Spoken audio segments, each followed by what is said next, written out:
Ponga las manos donde puta verlas, o le juro que esta noche va a empeorar para usted.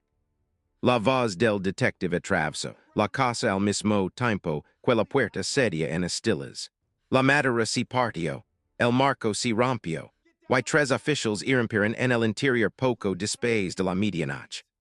Las linternas cortaban la oscuridad, los cajones eran arrancados, una silicio de lado, una lámpara rodó por el suelo con la luz parpadeando como un corazón a punto de detenerse.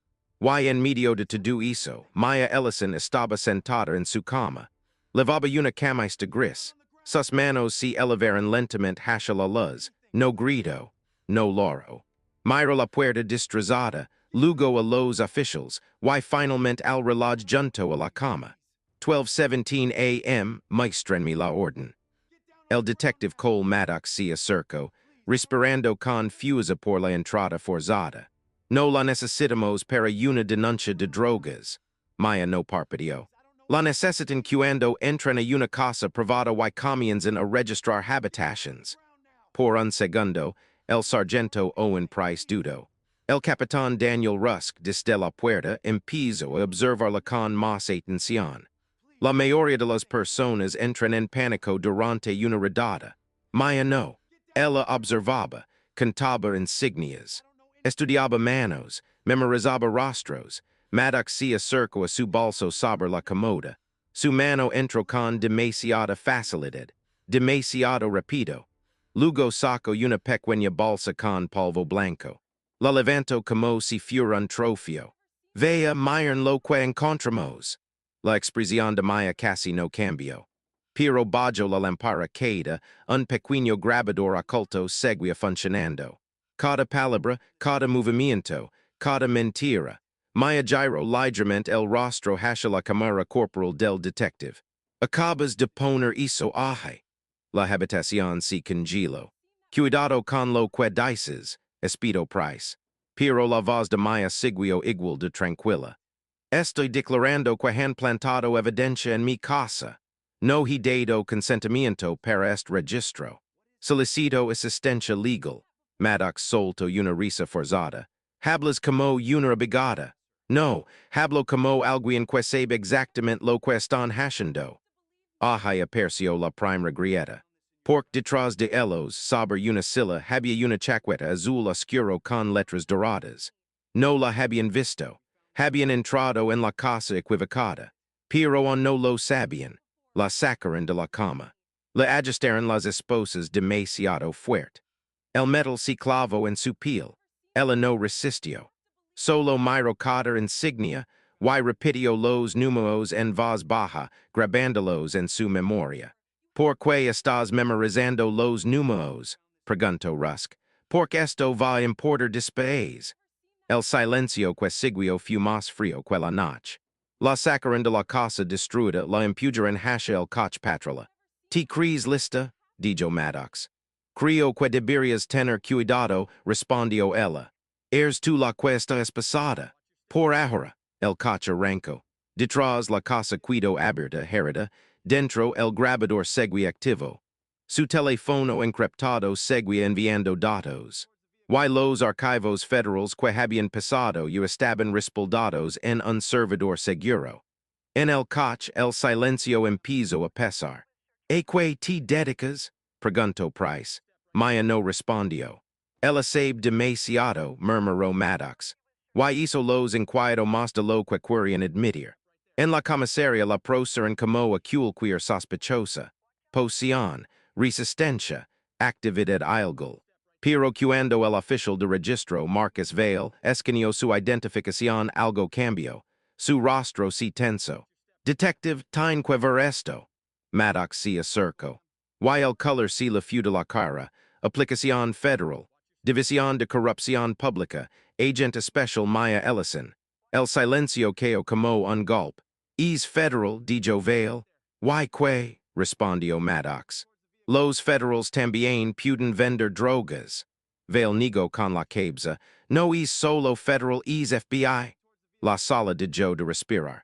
Maya habló por primera vez desde que llegaron. Deberían haber comprobado antes de plantar evidencia. Maddox dio un paso hacia ella, pero rusclo detuvo. No aquí. En la sala de cámaras, la official Lena Brooks lo había visto to do. Reprodujo la grabación. La mano entrando en el bolso. La bolsa apareciendo. La voz de Maya. Su teléfono vibró. Un mensaje de Maddox. Elimina el video. Follow del equipo. Brooks se quedó mirando la pantalla. Luego respondió, entendido. Pero no borro nada. Copio to do.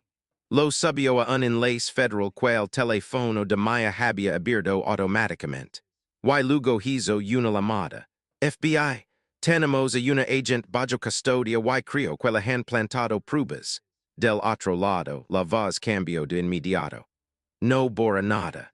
Vamos en camino. En la sala de interrogatorios, Maddox intentó recuperar el control. Hablemos de tu negocio de cocaína. Maya miró la cámara.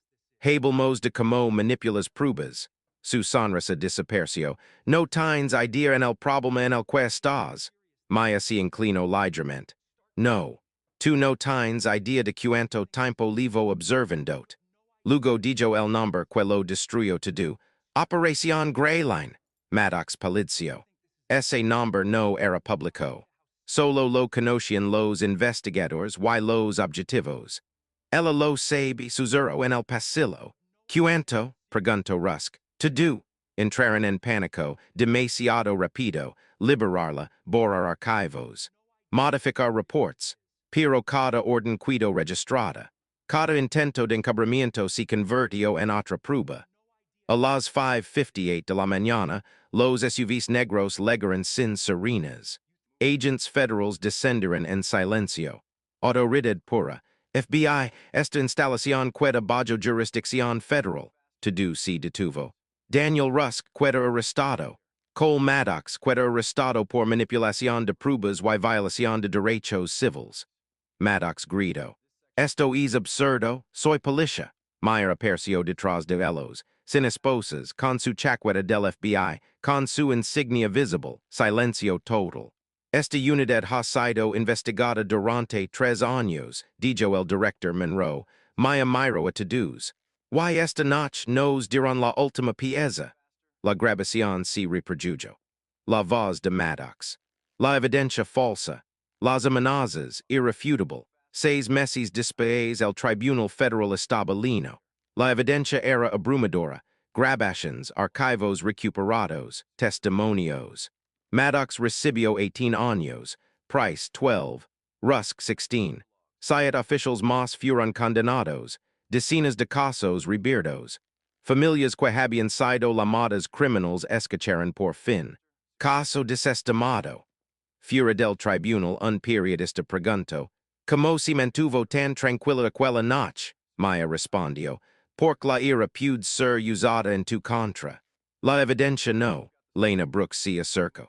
Debe hablar antes, pero hablaste cuando importaba. Porque esa es la verdad. La corrupción no sobrevive solo por quienes la cometen. Sobrevive porque demasiados guardan silencio. Esa noche, 3 oficials creyeron que controlaban todo. La placa, la escena, la verdad, pero la verdad yo estaba grabando. Y la mujer que se levaron esposada nunca fue su prisionera. Era el caso que finalmente los atrapó.